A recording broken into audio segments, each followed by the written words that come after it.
ये एक्चुअली देश को सरकार बताना चाहते हैं जो अपोजिशन वुमेन का अगेंस्ट में है, ये सच है ही नहीं। हम लोग का रिजर्वेशन बिल ऑलरेडी 2023 में साइन कर दिया था, हम लोग सब एक्सेप्ट कर लिए थे। लेकिन इसका वो हिंदी का गाना याद आ रहा है, चोली के पीछे क्या है चुन्नी के नीचे क्या है। तो ये एक्चुअली चोली का पीछे मीन्स इस रिजर्वेशन बिल के पीछे डिलिमिटेशन का क्या बात है, क्यों इसको जोड़ दिया है, तो उसको क्यों औरत के पीछे छुपना पड़ रहा है इस बिल के अंदर, वो तो नहीं होना चाहिए था ना। आप बताइए अभी तक सरकार ने कौन सा एथिकली काम किया, डेमोक्रेसी को खत्म करने के लिए जो जो काम करना है सरकार ने कर रहे हैं, अभी तक किया है।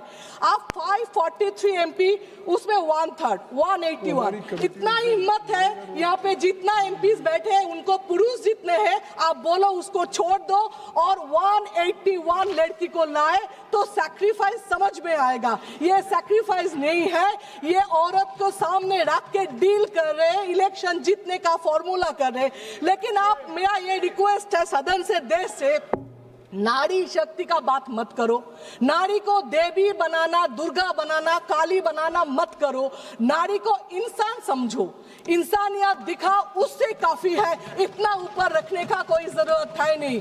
अगर वही है तो फिर आप ये करो ना, आपका MP पुरुष, तो मतलब क्या आप 543 हक आपका रख रहे हो, फिर भी नारी के बात कर रहे हो, फिर भी बोल रहे हो एम्पावरमेंट कर रहे हो। क्या है, आप कौन होते हैं एम्पावर करने के लिए?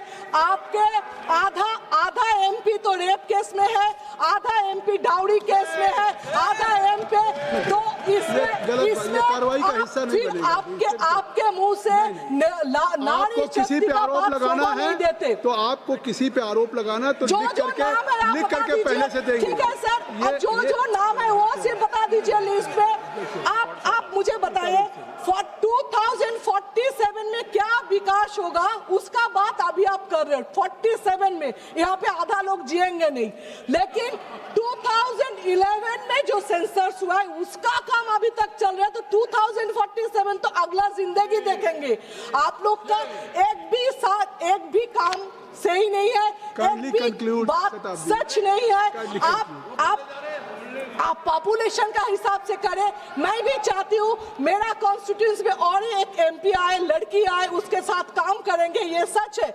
ममता बनर्जी एक है जो CM है, अपने बलबूते पे CM बने, कोई दिल्ली का CM जैसे बने नहीं।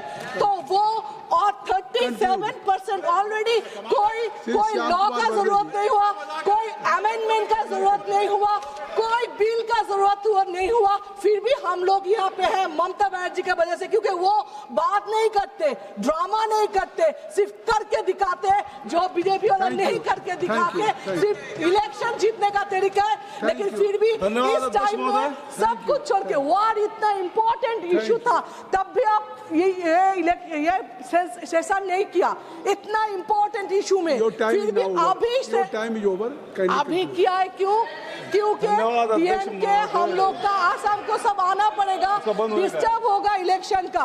फिर भी मैं यहाँ पे बोलकर जाती हूँ, बीजेपी फिर भी वेस्ट बंगाल में हारेंगे। धन्यवाद अध्यक्ष महोदय। नारी शक्ति वंदन अधिनियम बिल पर मैं बोलने के लिए खड़ा हुआ हूँ।